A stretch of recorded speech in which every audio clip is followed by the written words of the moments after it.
Yes. Hi, everybody. Welcome to the weekly pet roundup. I hope you had a great weekend. I know. For those of you who don't know who we are, I'm Isabel, and that's Jessica, and we do this every week, almost every week. And today, our topic of choice is pet supplements. Oh, such a big topic.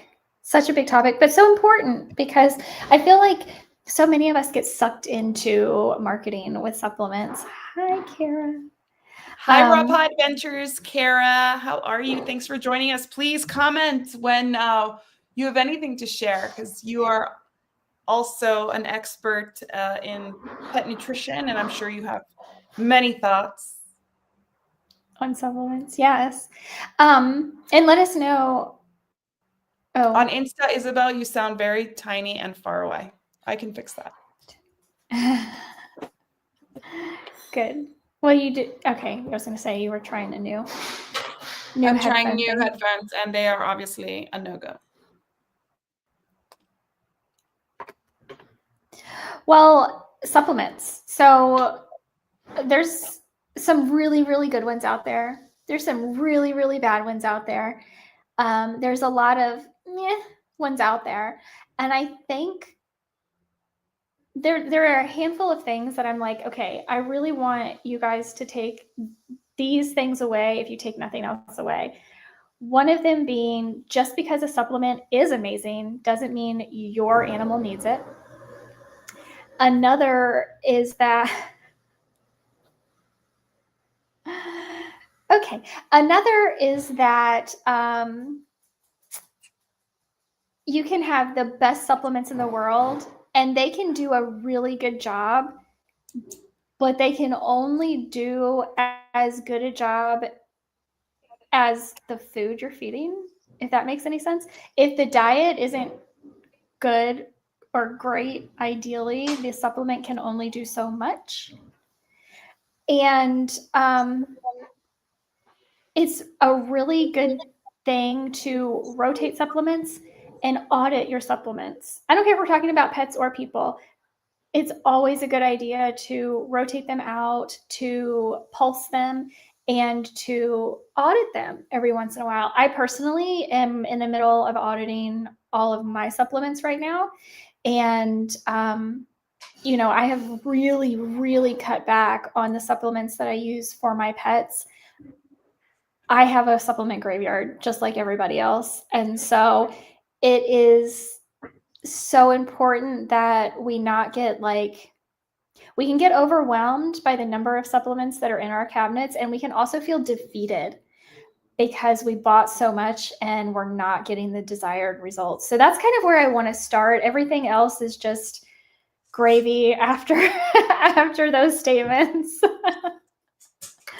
But I know you don't do a ton of supplements either, right, Isabel? I try to spend my money on the food. That's really where I want to spend my money, is on the food. And then there are specific supplements. Can you hear me or no? So now I have an echo. You have an echo? Saying, yes. I don't hear it though, so it must. I mean, I can only hear on StreamYard though, and they're saying it's on Instagram. I was just about to fix that. Okay.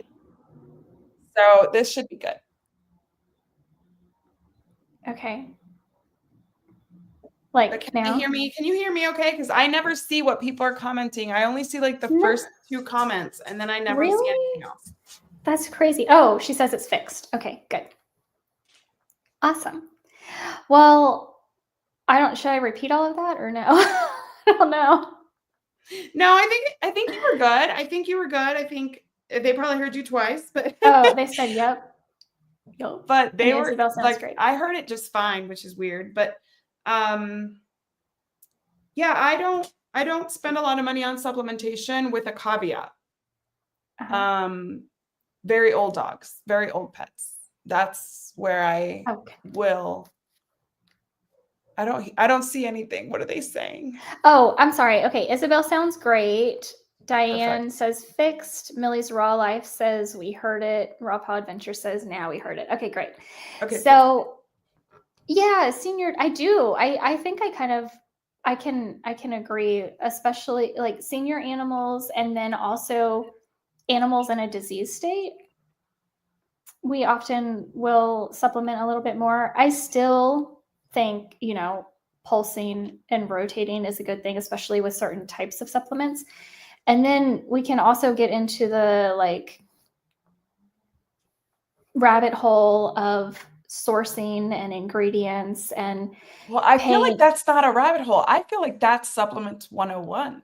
Do you? Because yes, because I feel, and I may be wrong, obviously the audience that joins us is very educated, but Yeah. when I interact a lot with like newbie pet parents or like less involved, less educated pet parents who are just busy and have so much going on that they don't have the time to curate their own like pet specific, curriculum every day, right? Yeah. So those pet parents are buying their supplements at like Costco. You know what Okay. I mean? Or Yeah. like PetSmart or Target, if Target even has supplements. But like Yeah, they do. that's where they're getting stuff. And unfortunately, and I say this to my husband constantly because my husband has been known to go to Costco and get supplements. And I love Costco. This is not anything against Costco, one of my favorite stores and one of the places I spend most of my money. This is just that their supplements are what you'd find at like Walgreens or CVS. And that is not, to me, an optimal supplement, right? Like, and so when you talk about supplementation, for me, it's like that's not the rabbit hole. The rabbit hole is, I guess, you could look at like an herb or like a homeopathic something or other, which I guess somehow falls under supplementation sometimes, or CBD, or I don't know what else, some kind of mineral or whatever. And you can think like the rabbit hole is that one mineral can like address so many things, right? So like that to me is like, maybe we won't get into all that. But think about what you buy online. Maybe you've recommended before those New Zealand organ meats for organ supplements for humans.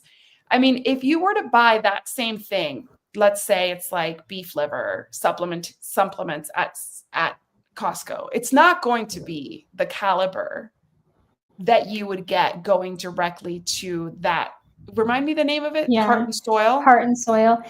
Yeah. Sometimes it can be, a lot of times it won't be. For Costco specifically, the Mm-hmm. pet supplementation is crap. I've never seen anything of quality there. There is like once in a while for the human stuff, a good item. And if you're, savvy enough, you'll figure it out. When I was taking ashwagandha, they had a really good one. I don't take it that much anymore, but like they had a good one that I actually like did my research and it was like, this one's a really good one. And this is why, and it happened to be at Costco. But like they're selling the mainstream stuff there for supplementation for dogs, specifically like for hip and joint. And I feel like there are better options out there if you do have like an older dog, or you have a dog who's like predisposed to hip dysplasia or something like that, where you're trying to supplement and like keep their quality of life. It's not going to fix it, but you're trying to maintain the quality of life, But the problem is I feel like most pet parents are not buying the good stuff. So even if they are spending their money, they're not going to see any kind of benefit from the supplements.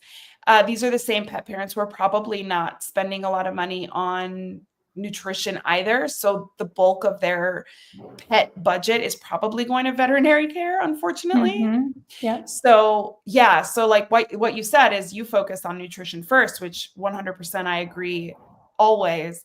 Then the supplement is on an as needed basis, but like what supplement? And like that's where I really like to talk to people about like supplements, because everybody, when they have an old dog, is like, yeah, he takes glucosamine. Right? Yeah. And like they think they're doing everything they can for this dog, giving them the glucosamine that they found at Costco. So, okay, so many things that you brought up. First of all, there is not a single thing in the pet section at Costco that I would recommend you spend your money on. Not one single thing in the pet section at Costco. Agreed. As much as I love you, Costco, I'm going to go for like only the organic foods, the organic produce. And that is not for pets. Yeah. That's for us. And you can share it with your pets. You should, yes, absolutely share that with your pets. Here's the thing about big box stores like Costco and Sam's Club.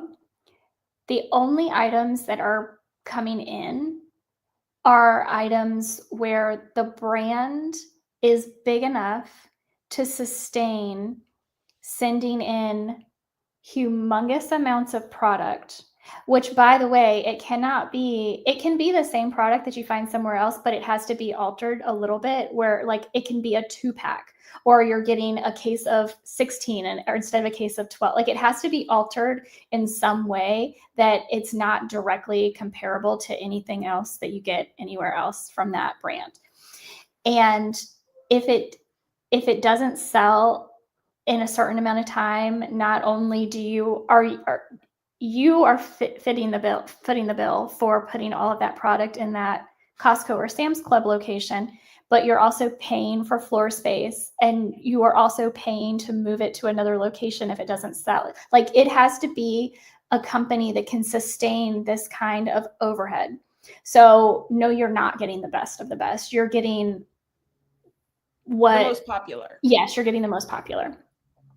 And since you brought up Heart and Soil, I did want to say, because I promised somebody when I posted about this in stories, they were asking specifically about a supplement for a female reproductive supplement for spayed dogs that isn't standard process. So I'm not against standard process supplements, but they do oftentimes have things in them that you're like, I don't necessarily want to give that to my dog. They're a combination of herbs and glandulars, which I don't think is a bad thing. But again, when we buy products that are made in bulk like that, especially like herbal products they're made for a very generalized population. So you might not want to use that for every individual animal. So Heart and Soil is actually one of those companies that I do like their beef organ supplements. They have female reproductive organs. They also have male reproductive organs, but that's where I would go if you are not interested in using standard process. So that answers that question. Diane also says, I read in humans, the body does not recognize supplements, so they could actually be damaging us. So that's another thing that, and you brought up the fact, like what you're getting in Costco is what you're getting at Walgreens or CVS or something like that. I generally speaking do not recommend synthetic supplements because the body doesn't always know what to do with them. They are, there are a few exceptions, I will say, but generally speaking, when we pull one thing out of nature and say, run it through a lab, the lab makes this one thing over and over and over again. We're putting that in the body. It's considered synthetic because it's created in a lab. It's created in a vacuum, basically, like where there's no consideration for cofactors or co-nutrients or what else is going on in the body. So yes, very often that's one of the complaints about a lot of like multivitamins and things like that, is that you're just paying all of this money to pee it out, right? Because the body doesn't know what to do with it. Or not. Yeah, it can. Some things can build up in the body. And so you especially if we're talking about like fat soluble vitamins, they can build up in the body if the body is processing them properly. Again, the whole idea of synthetic. I am not a huge fan of synthetics. And that's again where we can make huge adjustments in the diet itself. And instead of putting our money in trying to get the best supplements, if we try to get the highest quality nutrition where all of the nutrients are coming from whole foods, then we oftentimes can avoid having to do a lot of supplementation altogether because your animals are actually going to get what they need from their food in whole food form. Millie's Raw Life says, should we supplement to prevent or just treat? Yes and yes. And then, of course, I have to say this. Diane says, Jessica, I love your hair. Thank you so much. So, yeah, when we're looking at supplements, the first thing I'm looking for is what is the desired result from taking a supplement. That's the first thing you have to nail down. What is the result that you're looking for when going out and looking for a supplement? And then you take that result that you're looking for and say, what's the best way for me to get this result? And maybe that's food, and maybe that's a supplement. Sometimes we use food as supplements, and that's amazing also. You brought up herbs and homeopathy. I think, again, herbs are food as supplements, in my opinion. Homeopathy is energetics. So I think homeopathy is generally used more for, you can use it for chronic, but I think a lot more people use it for acute illnesses. Unless you're like really, really into homeopathy, then maybe use it for everything, chronic and acute and all of it. The average person would use it for like acute issues, I think. Mm-hmm. So, okay, know what you want the result to be, find the best way to get there. And then once you narrow down, okay, you've got this handful or maybe only a few supplements that you're looking at, and you're trying to compare them, the first thing I'm going to do is look at the ingredients. And I'm going to look at the inactive ingredients, because you're paying a whole heck of a lot of money for something that they're just going to, it's just going to come right back out the back end of your animal when you're looking at an inactive ingredient. Right. So if there's a lot of junk, starches, and cellulose. Oh my gosh, I hate cellulose. And you're paying for that. So if you can narrow down a supplement that doesn't have any or very minimal inactive ingredients, you're narrowing your selection down even more. And then from there, I personally, I'm going to look at the brand. I'm going to look at the company, and I'm going to see if I align with that company. Is it, if it's a company that is maybe actually owned by a huge corporation like General Mills or something like that, then maybe maybe I actually don't want to use that supplement. That's me. That doesn't have to be you, but that's me. And so you just keep narrowing it down based on the things that are important to you and your dog. Ideally, the only thing you're putting in your animal is active ingredients to get the result that you want. And generally speaking, that is going to be food-based. Sometimes we can do that with actually feeding our dog that food. Sometimes they're very picky, or we have they won't eat it, or they're just appetites down. If they're sick, it's harder to get in. Yeah. Or they're a child like mine, where my mom's always like, why do you give them so many vitamins and supplements? I'm like, because I know they're not getting it from their food. You know what I mean? Like, they have lunch at school. Never gonna talk bad about like the food they get, which is great that they get food, but I don't know how much they're eating. I don't know what the menu was that day. I'm not the parent that's checking the menu every day, and I'm not standing over their shoulder and making sure they ate the vegetable that was on that plate. They might have just eaten the quesadilla, right? So it's hard for me to kind of like force feed an animal or a child. I don't believe in that. So I supplement what I think they're not getting, because if they won't eat it, like obviously if you have a dog or a cat that'll eat anything, lucky you. Right. But not everybody does, right? Like not everybody does. So you're not going to force feed. You may have to like get sneaky about stuff, but you know, for me personally, like I'm not eating beef liver. Like I'm just not eating it. Yeah. I'm not going to do it.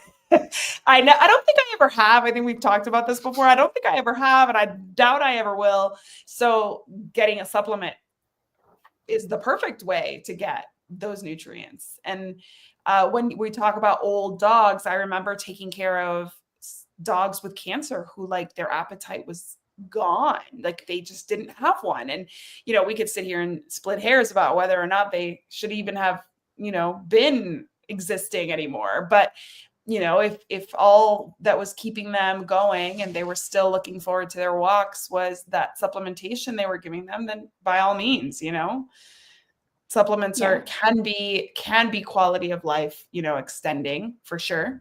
And that's what I basically use them for. I am using now a supplement for pain that is fantastic, but that's, you know, it's a chronic thing. There was no diagnosis. There's no fix because we don't know what Satchmo feels, or he seems to be in pain. And he's very reactive about like him being touched in his hindquarters. He also had his tail docked, probably in a very inhumane way, which is very common. And so it could be trauma. It could be physical pain. There's no way to know. I can't ask him. So he takes an herbal pain supplement, and the vet, Chris, my husband, mentioned it to the vet, and the vet put him on some medication, right? And I'm like, the supplement's working. Since we started on the supplement, you know, his gait is better, his temperament's better, he's less reactive. So to me, that's a great way of pinpointing what he needs, finding something that is specifically for that chronic pain and is working. And the actual instructions of the medication is if you're doing this long term, it's used for like post-operative pain and things like that. It says take Sunday off, right? So if you're doing it long term, take a day of the week off. And so we do that. And like you said, it's you know, making sure that it's the optimal product, following the method of giving it to them either on and off, or just like, you know, when after vaccines, I'll do certain supplements just for the bottle. Like I'll use use up the bottle and that's it. Maybe that's 2-3 weeks, maybe a month. But I won't continue that supplement forever. It's just kind of to support the liver during that time after the vaccine or the immune system or whatever.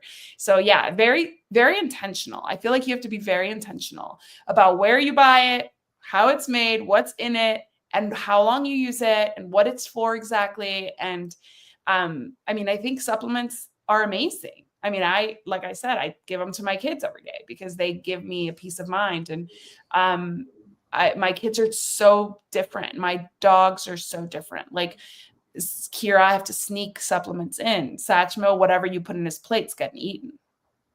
Right. Yeah. So we have to remember that everybody's an individual. And when we talked about, I think it was Diane who said that like some of them are worse for you. Like they actually interfere with your body can't process them. Like all women are constantly told when they're pregnant to take folic acid. Well, folic acid interferes with your body's ability in some cases, in a lot of the population, with your ability to pull folate out of like spinach. So like you're eating folic acid, you're taking a supplement that's impeding your body's process of taking it from the food. So yeah, knowing that supplements are not 100% benign is probably one of the biggest motivations for this topic for me. Is like and I promise you that I adore my husband, but like sometimes I'm like, have we not spoken about this? Like, have I not been clear that we should not be buying any supplements for anybody at like Walgreens? That like before spending our money on this, we should be looking at what's in it. And it's not an impulse decision, like our impulse buy, like, ooh, this label looks good. Like impulse buy your wine.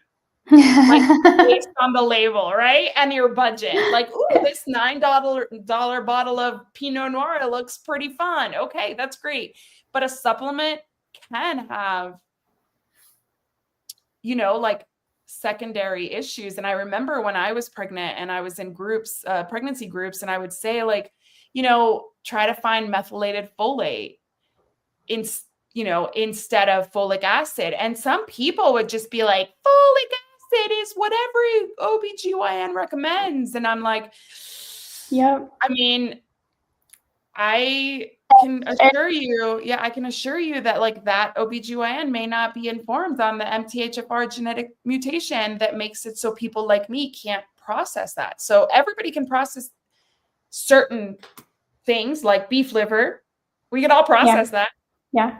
There's no issue. There's no genetic mutation that's going to like impede our ability to like eat beef liver and like pull the nutrients we need out of it.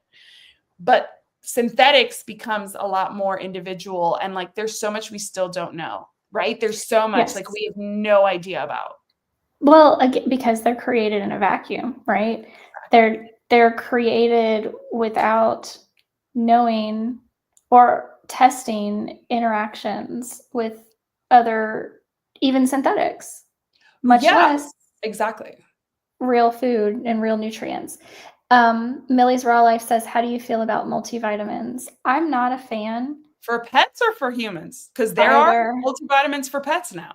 Yeah, either. They were all over Super Zoo. Yeah, either. I know. Again, because most of them are synthetic, or at least have synthetics in them. And that's not going to be a problem for 100% of dogs, but it is going to be a problem for a lot of dogs. And again, they're created in a vacuum, and that's not how life works. Right. So one of the things that I do, and I have one dog right now that I'm working with, that we went down the checklist of all the things that was, this dog was eating. And I'm like, let's pull the synthetics, and the dog's doing great.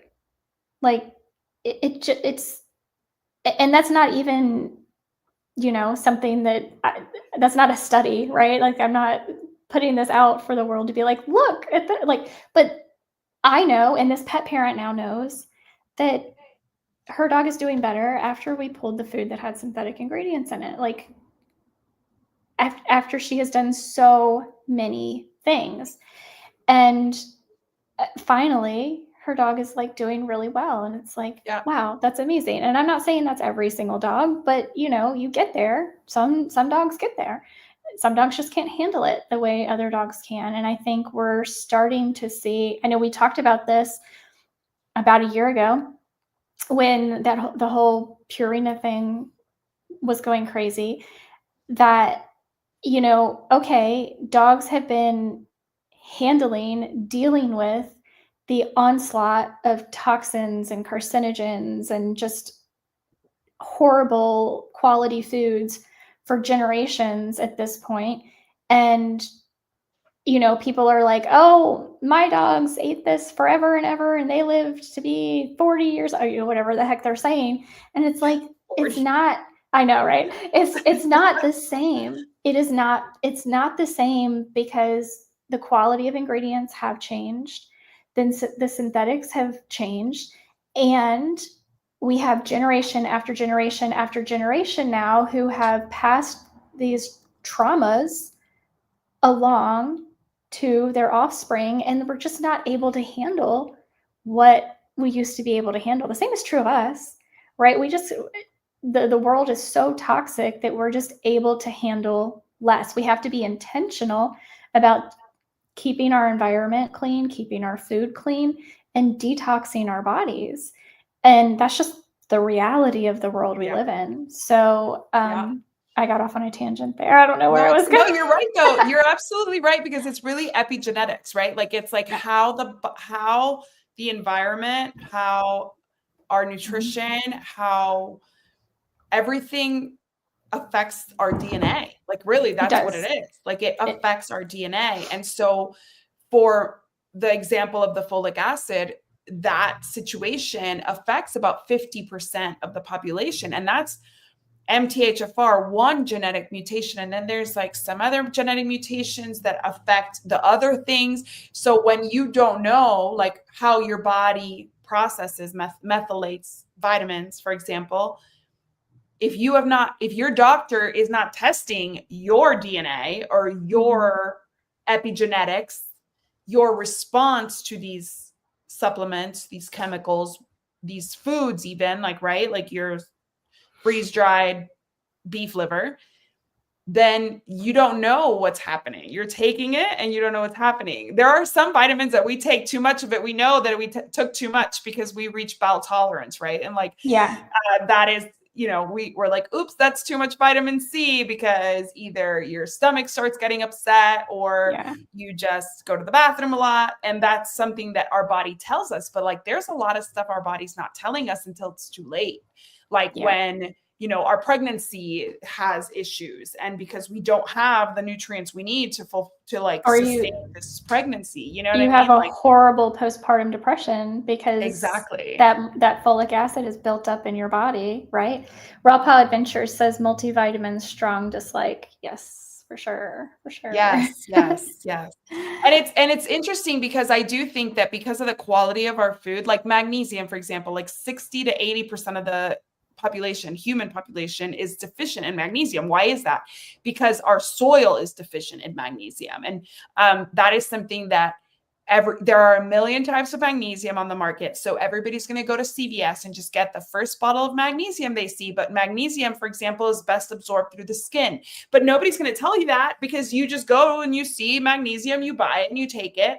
And there's magnesium that's better for sleep. And there's magnesium that's better for energy. And there's magnesium, and they all have a different name, magnesium this and magnesium that.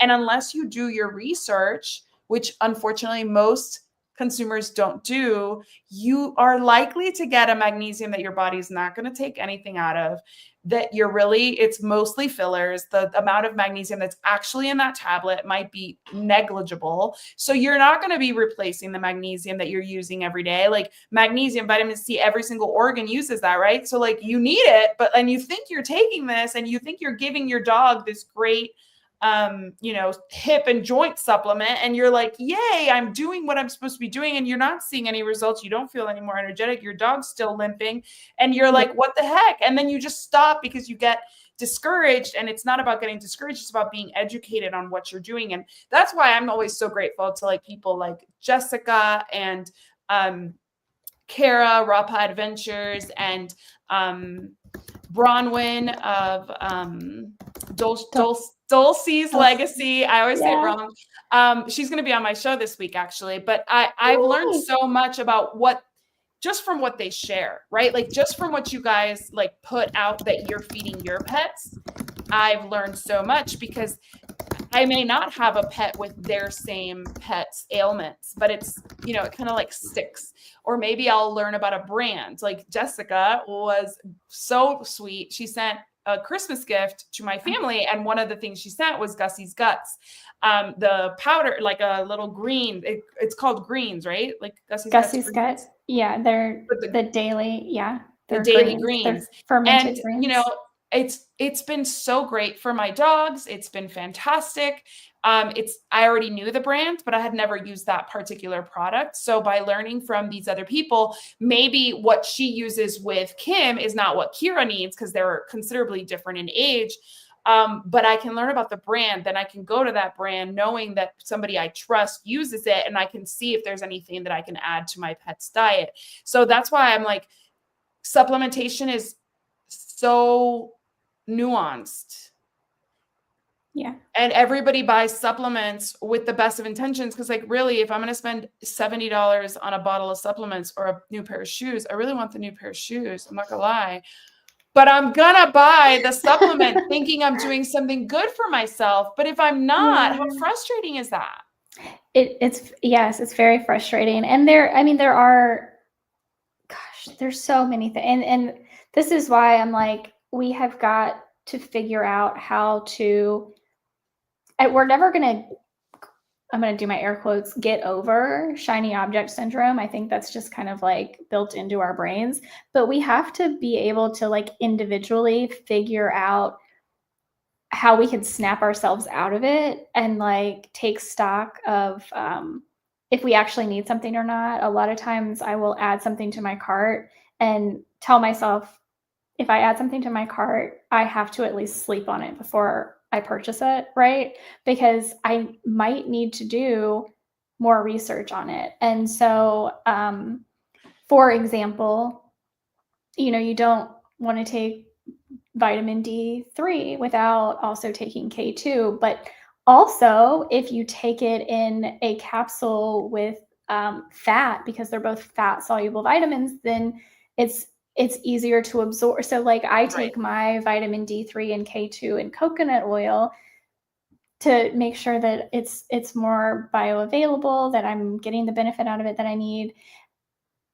There are so many situations like that. And then on the other end of the spectrum, like I personally take a magnesium glycinate because there are so many types of magnesium, and you can look, you can look online to see like all the different types of magnesium and what they're on Facebook that are amazing too. Like, and these people, there are iodine groups on Facebook. There are vitamin C groups on Facebook. There are so many. And like, when you really think about it, like we're not all going to live off of just vitamin C or magnesium alone. Right. So like, be careful with those, but like, yeah, there are graphics out there that have like every magnesium and what it's for. So you take glycinate, and when do you take it? So I take that one almost right before I go to bed, away from food, because I want to take it away from fats. And so I've already stopped eating for a couple of hours before I take that one. But that's specific to that supplement. Correct. The rest of my supplements I take with food, generally with milk, because that's right. That's I use magnesium sulfate, and it's through a cream, and I take it. I also use it at night, but it's because it's like supposed to induce sleep too. And I put it on my and I put it, and it itches the skin, so I have to put it on my feet. And I put it on my kids' feet, and that's so good for babies, because especially breastfed babies, they're getting whatever nutrients we have, and we're so depleted as moms, and we're probably not eating very well. So like, it's great for babies too. And it's always been a cream. And I always have, like the really high quality Epsom salt to put in my kids' baths, right? And my baby's baths, because at, 6 months old, you're not giving them a supplement. So how are you getting it in them? You're putting it on their feet, or you're putting it in the bath. So yeah, it's about knowing who it's for, what the purpose is, like what the goal is, and be very careful about, like I did say, like we learn from people who know, but also be careful with just saying, oh yeah, it worked for this person down the street, so I'm going to go ahead and start using it, because just because it works for them in their vacuum, right? In that vacuum of a dog or cat or human, that specific genetic makeup, it worked. It doesn't necessarily mean it's going to have the same effect on somebody else. And I see this with parenting all the time, and like ADHD, what omega-3 are you giving, and what B complex are you giving, and all these things. And I'm thinking to myself, like, what if we just improved the diet? Like, what if we just removed dyes from that child's food? What if we just removed the amount of sugar they're getting every day? And like, I get that there's like food deserts and like food swamps, really, where it's just fast food and it's just terrible. And I'm not saying that all kids are going to take to the broccoli and the Brussels sprouts, but instead of spending the $50 on the B complex gummies from whatever brand that it's amazing, and you're going to have to subscribe and save just to like get it in the budget, and you're going to end up with like a ton of it that nobody's taking or whatever, right? Or not seeing any results.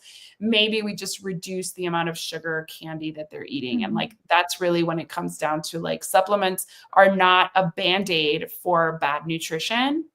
Not for anybody. And I think you're the one who says, like, you can really mess up a diet with the wrong supplement.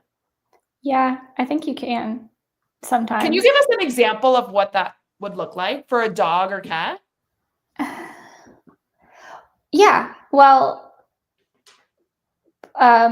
you can be giving your dog or your cat a really amazing, high quality, raw food diet or fresh food diet, let's just say, and be one of those, one of those type A's that are feeding off of a spreadsheet. If you want to go all out and say that like your dog's diet is perfect, and then you add a omega-3 oil that it's in a plastic bottle that's a gallon size with a pump on it, and it's rancid. You're gonna And ruin it your may or dog's may diet. not be the fish that's on the Yeah. packaging. Yeah.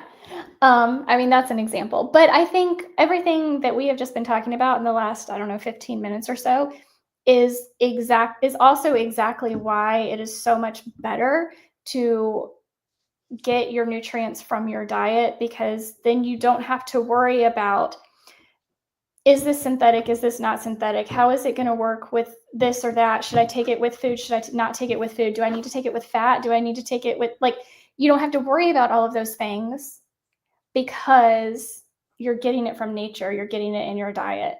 So I'm not there. I'm not going to lie. Like, me personally, my dog and my cats are closer to that than I am, for sure. I'm trying. Well, I mean, it's much easier to do for a dog and cat. I mean, as a Yes. parent to two children who like food completely differently, like my daughter is a big carnivore. You give them chicken and potatoes, and my son is eating the potatoes first, and my daughter's eating the chicken first. Like, that's just who they are. They're different.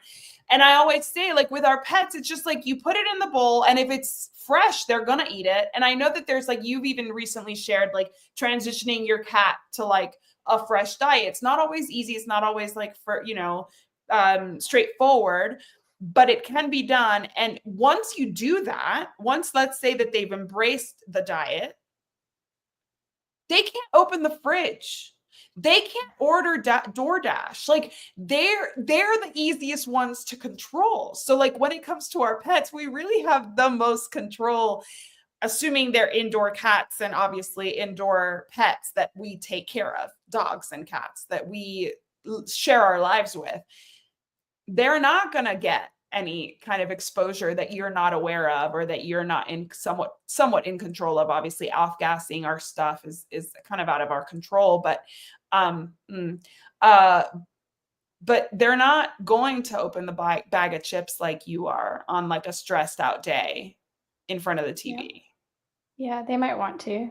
They might beg you They'll a look lot at more. you so you can share, but you don't have Yeah. to. You don't have to. Let's see. There are some more. Okay, Millie's Raw Life says, what whole food sources do you recommend for hip and joint support? I really go with like feeds like, so raw meaty bones, really like collagen rich bone broth. Others, any sources of collagen and chondroitin and green lipped mussels are good for that. So, I mean, there's a lot that you can do there.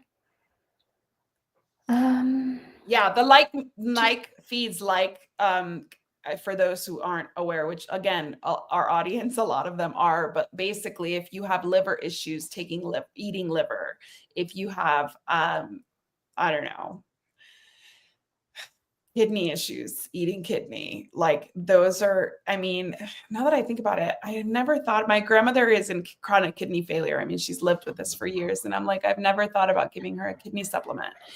But yeah, like that is the idea, is that when we eat that, it nourishes that particular organ. So that's just what like eating like means. But it really is it makes a lot of sense.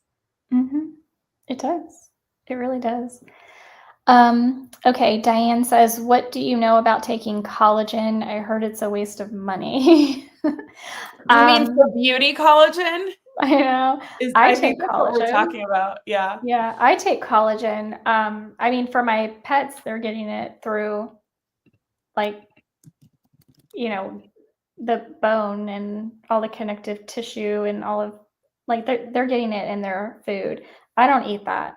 I don't eat raw bones. I don't think we can as humans eat raw bones. Not if you like your teeth. Exactly. I know. It's a very nice day here. It's like 80 degrees, so everybody's outside.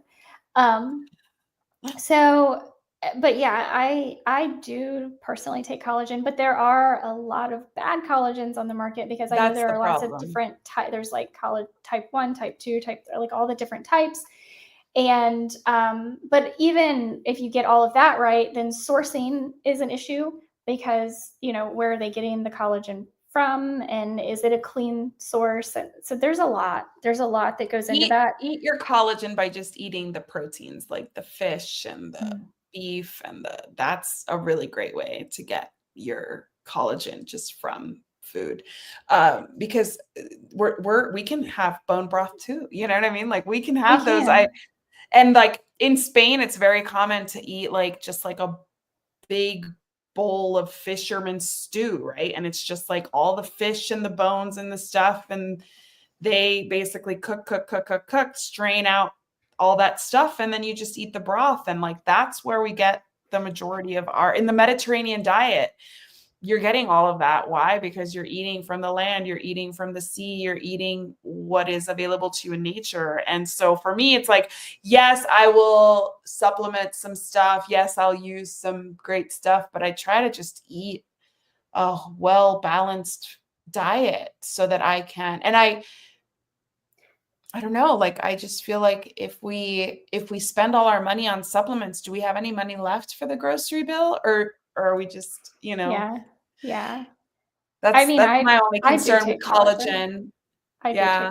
I personally take it, but And do you take peptides? Because that's really like where the conversation gets to so deep. What do you take? Which one is good? Right. I have not. I recently started looking into it because Dr. Katie Woodley is really, really big into BPC 157, I believe. Which she started training for marathons, so that makes sense. Like so you know, dogs that have like a cruciate tear or something, it makes a whole lot of sense to use peptides like that. I don't know, KMON 31. What do you recommend for doggy dementia? Lots of things. Mushrooms. Yep. So fresh food diet, lots of omega-3s, DHA, EPA. We did, in fact, well, I recently, a couple months ago, maybe it was December, had a podcast with Judah from Nordic Naturals, which was like a masterclass on omegas. I recently did a live with Kara from Raw Paw Adventures where we talked about seed oils and omegas, fish oils. So that is, it's already live on her podcast feed. It's going to go live on my podcast feed tomorrow.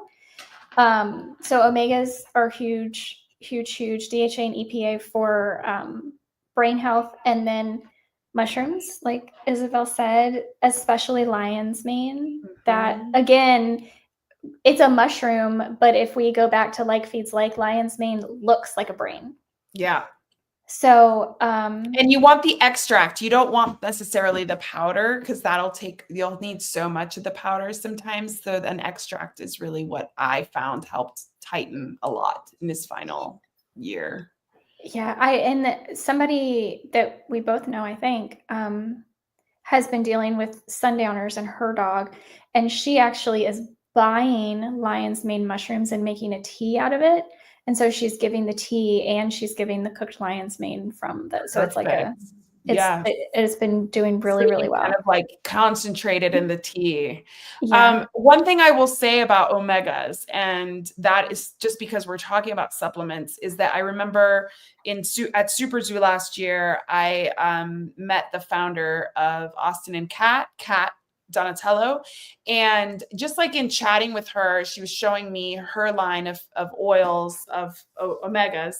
And just in chatting, she said there was, this really great brand that everybody was using, and a third party tested the DNA, like what fish it would have come from. And not one of the species that was mentioned on the label was actually in that sample. So, that's why it's so important to go with like Nordic Naturals. I've been taking for years. My kids have taken, my mom's taken, my grandmother's taken. Like they make obviously pet omegas too. They're a renowned brand with a lot of controls, and they're just that's like their claim to fame. They started in the human market, then went to pets. But like sometimes when you go to PetSmart, you just like what you described, you find this big bottle with a pump. It's so easy. It smells like fish. So you're like, yay. But not all fish oil is created equal. Obviously, fish is not created equal. Like I don't eat farmed fish personally. I try to avoid it. It just, to me, it just, and now the more polluted our oceans get, the less I even want to eat fish in general. And the more I know about fish and how we handle sushi, for example, where it has to be like frozen for however long just to kill all the parasites in it, the less I kind of want to eat fish. So fish is something, omegas from fish is something you really need to be careful with, because otherwise you're not getting what is even on the label if you're not careful. So because the supplement market is not really regulated as pharmaceuticals are said to be, that's why it says the FDA has not evaluated the claims made on this bottle, right? When you buy any supplement, it says it everywhere. Like the FDA is not, and because there's no regulation, you don't really know what you're getting unless you really look closer. Yeah. And obviously with pets, it's even less. So yes. Diane is asking if she can ask a question not related to supplements. You can. And then Kmon31 says, are omegas okay if my doggy with dementia has high liver enzymes? Generally speaking, yes. What Isabel was just talking about, you want to make sure what they're claiming is in the product. But when we're thinking about the liver, we also want to make sure that the things that shouldn't be in the product are not. So that heavy metals, microplastics, things like that,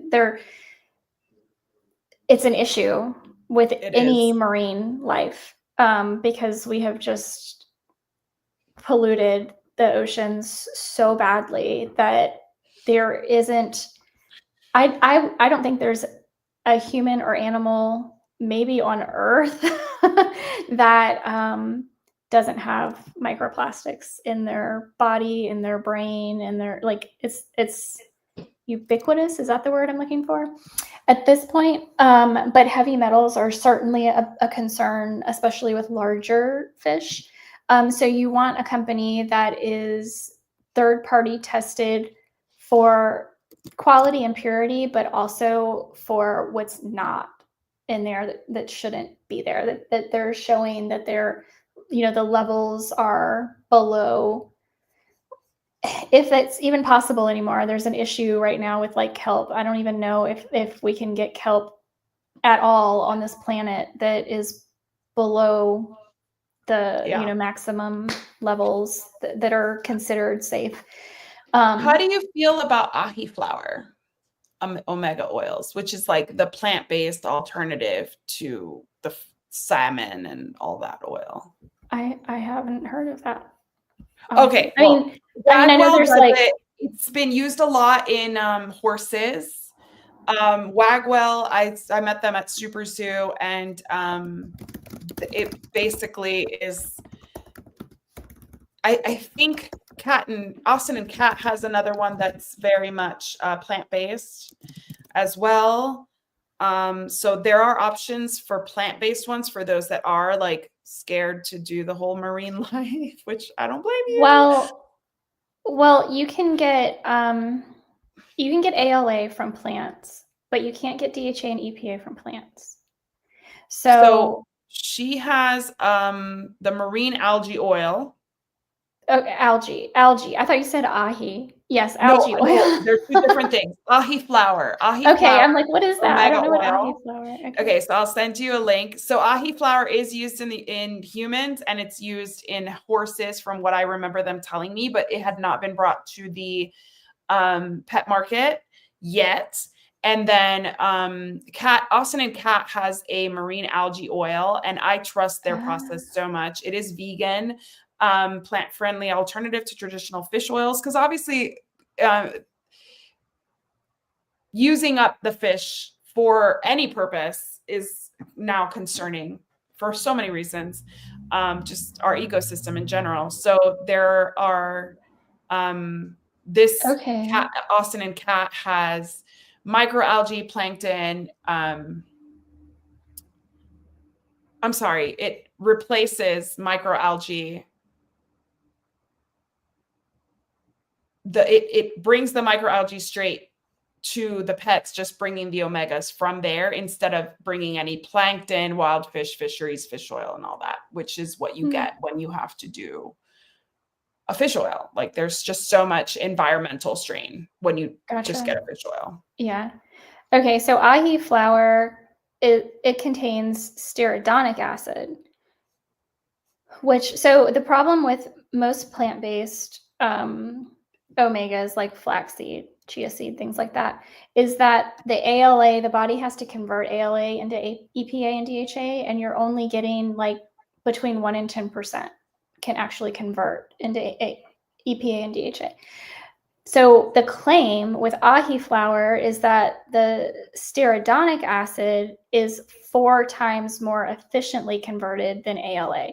So that would be 4 to 40% if it's 4 times. So you're still going to have to take more than twice the amount to get the same levels of EPA and DHA. But I mean, I guess you do what you got to do, right? But then again, you're dealing with an oil, which is a fat. And so if your animal isn't tolerant of fats, then that's not going to work. But that's interesting. It's interesting. Yeah, ahi flour is it's from a flour that's in the UK. Like it's like a flour, and it's not super common, which is why it's recently been brought into the pet market. It's available to humans, but I've never heard it until I met with Wagwell last year. They were like, "This is our ahi flour." I'm like, "Sounds beautiful. What is it?" So yeah, just remember that there are other options for those that are like really concerned about fish, but mostly I'm not. I give my kids omegas from like fish sources. As much as I hate, that, because they won't eat fish. I could do up some cod right now, really yummy, and they're looking at it like, They eat shrimp, but they won't eat any other fish really. And so we try to balance what we eat versus what we supplement in that sense. But there are people who I know, like, dogs and cats should not be vegan. I am not saying that is okay, but if you want to find something vegan to supplement, there are options for you. So just keep that in mind. Diane says her 2 cats, she thinks, has ear mites. I'm so sorry. Ear mites, I think you should be able to get the 2 Crazy Cat Ladies products. Yes. I mean, obviously there's shipping time, but Feline Essentials. Isn't Diane in the UK? Yeah, so there's shipping. I think they can ship there. I think so. I'm pretty sure. I'm sure that if you were to contact them, they'd let you know if they can even. It's not an option if they can do it. Yeah. So for the ears, I think is Oxycat. Oxycat's for everything. I know. I use Oxycat for everything too. My cat's on Oxycat right now because he just had his rabies shot, and I'm like, we need the Oxycat immediately. And I've taken Oxycat myself when I've been feeling under the weather. So same. That's a good one to have on hand. That's like, to me, that's a supplement that like I will always have on hand. And it is not something we give every day. Nope. But that's one that you have on hand. And another supplement that I do a lot, and I don't do it constantly, is the porcine plasma from WinPro Pet. I like it for my older dog. The second that I took him off of it, I could see the difference because I hadn't like refilled or I had like my subscription, like I'd run out and my subscription was like 3 days past. And even my husband was like, oh my gosh, like I can see the difference. So those are the moments where you say, okay, like maybe this 15-year-old dog needs to live on this for the rest of his life. And it's okay if there's a filler or two, like it just seems to help. And the porcine plasma also came from like the horse industry. A lot of the stuff we get is like, you know, horses are so abused. Their bodies are so abused and they're not going to be adventurous eaters, right? Horses. Yeah. So they supplement a lot for them. And so that porcine plasma started in the horse racing industry. Then it went into agility, dog agility. And now it's just like available to the general public for different things. And they mix different supplements, herbals and things with the porcine plasma specifically for each chronic situation that your dog might have. So, and now they have like some treats for cats. It's supposed to be dental treats, but my cat likes them, so I give them to him. But they have like a calming, they have a joint, they have an allergy one that I think is their best seller.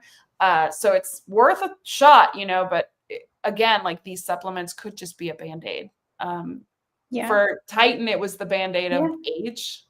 We were just putting a Band-Aid on age. And for somebody, a dog with allergies, it could just be gut health that you're putting a Band-Aid on, right? So you have experts at your fingertips. Anytime somebody that I know reaches out to me and is like, oh, what supplement do you recommend for this and that? I'm like, I recommend Jessica Fisher of Reset and Kara of Rapa Adventures. And I recommend you talk to them so that you can figure out what is actually wrong.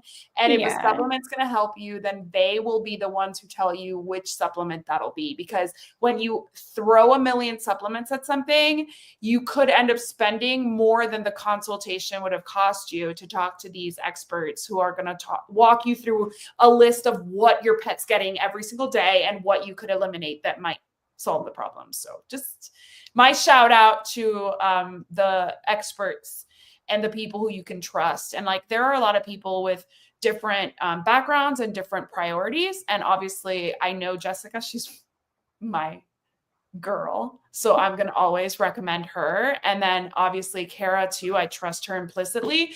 So I'm going to recommend them, but find somebody that you like, that resonates with you and what you believe. And before going and just throwing supplements in a bowl, talk to somebody who's knowledgeable, and your vet may not be that person. So I have to say that. Yeah, I know it. I hate so much when like I see people posting, like I went to college with this girl and she's been posting on Facebook. I recently removed Facebook from my life, but while I was still on Facebook. Facebook. I know. Everybody's fighting there. So we like so to have negative. nice conversations on Instagram. Facebook, people are fighting. I mean, I'm live on Facebook right now, but people are fighting too much over there right now. I have to take a break. Yeah. But I mean, she's like, her dog has very bad food sensitivities and allergies. And she's like trying all of these different foods on top of the kibble. And like, I commented multiple times and I'm like, I could help you with this. And you know, it's fine. Like the thing that bothers me with that is like people try so many things that by the time they get to me, our options are so limited, because when you have a dog with food sensitivities, you're creating more and more and more sensitivities to everything that you're trying with them. So by the time they come to me, it's like I'm really having to dig deep trying to find anything that we can use for these dogs. I mean, this is just my life at this point. No, also I feel like people will get mad at the Band-Aid and they won't try it again. They'll be like, oh, that was terrible. And it's like, no, but you were also doing this and this and this during that test. So that test doesn't really, it's not a valid experience of what it would be like now that we've gotten other things under control, right? And I feel like I've seen that with moms too, like where it's like my kid's eczema was made worse by this cream. And I'm like, well, maybe it was like the allergen you ate the night before. That actually made it worse, not the cream, but now the cream's the culprit, right? So yeah, it's tough. Yeah. And I do want to also say, and this isn't true with every supplement that we talk about, because something, for instance, like the Oxycat from Feline Essentials works really well. It works really quickly. But generally speaking, when we are looking at nature, when like if we're looking at herbs that we're adding in, or because somebody today I had recommended an herbal supplement, and she's like, I gave it one time and I didn't see a result. Yeah, we need to give this for 4 to 6 weeks and see how, like, and the and this quantity isn't too, like the quantity, like you said, like I remember saying that same thing to one of my staff members who had a ton of inflammation in her knees, and I was like, I hear that turmeric's really good for that, and she's like, I tried it, but did you try the one from like CVS that yeah, barely has any turmeric, that may or may not be turmeric? Because if that's what you tried, then you didn't give it a try. As far as I'm concerned, you did it. Did you make golden paste at home from the highest quality turmeric that you could find? No? Okay, then you didn't try turmeric. Right. Yes. But and I don't say this to like blame anybody or shame anybody. It's not your fault. It's what you've been conditioned to believe by our sick care system and our pharmaceutical industry, that you should be able to take a pill and it's going to work overnight like magic. That is not the reality. And when something does, air quote, work like that, it is not without a bajillion risks and side effects, right? Like when we look at nature, it's not going to change overnight. So please be aware. The Please be only time that mindful. something will change overnight, maybe 24 to 48 hours, is when you eliminate something that's making you sick. Like that's the only, and like it's eliminating, not adding. Right. You know what I mean? Yeah. Like I remember when I first gave up dairy, I was overdoing dairy. I was vegetarian. I was just dairy. And I gave it up. And like that first week, I was waking up at like 5 a.m., super refreshed. Because what did I do? I got rid of all the stuff that was impeding me from sleeping well, because my airway was all congested and all that. After a while, I didn't wake up at 5 a.m. anymore. I wasn't, eating dairy or anything, but it does like take time for your body to adjust to things. And if something is going to be immediate, it's going to be an elimination diet, because you're basically like living off something that five things, and then you're going to feel great because you're not ingesting any allergens. But yeah, that's something that we need to keep in mind, that none of this is a magic pill, not for humans, not for our pets. No. Just because somebody gives you a pill does not mean their separation anxiety goes away. Their ADHD for kids, their anger and rage does not go away because you gave them magnesium. Like, we put a little too much stock into these supplements. So for nobody. And again, that's where eliminating can actually give you more benefit. Eliminating the sugars, eliminating the dyes, eliminating even the gluten sometimes, because of the glyphosate. Like there's look at what you can remove before you start adding in more, please. Yes, absolutely. And if you want to add stuff, then before you do that, just talk to somebody who can look at their whole diet, lifestyle properly and give you a good idea. And I love vets, so I'm going to go back to what I said. I'm not your vet. Most vets don't have the time to really invest in educating themselves on these eliminations and things like that, unless maybe their specialty is like an allergy situation. But very few of them, unless they're specialized in gut health, they're really not going to have the knowledge.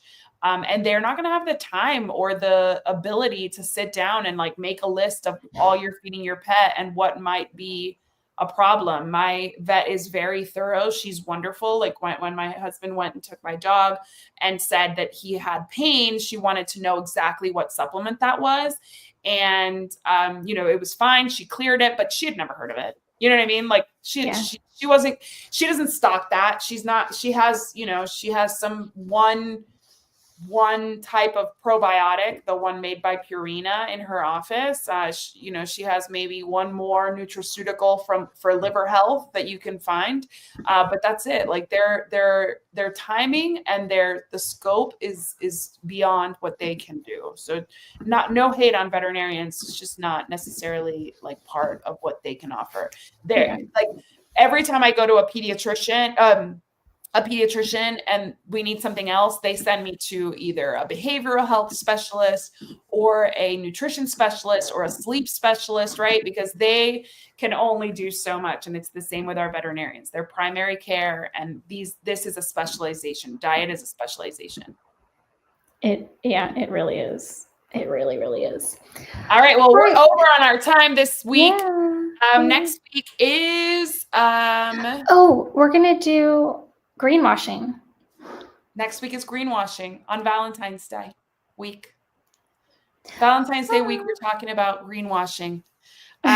So join us on Monday the 10th at 3 p.m. Mountain Standard Time. That's 5 p.m. Eastern. And we will talk about greenwashing, which I think is a really good segue for this, because there's a lot of label reading that needs, like, all of us need to do it for everything. Oh, yeah. For sure. Yeah. There's a lot. There's a lot. All right. Thank you guys for joining us. We'll see you next week. All right. Bye, guys.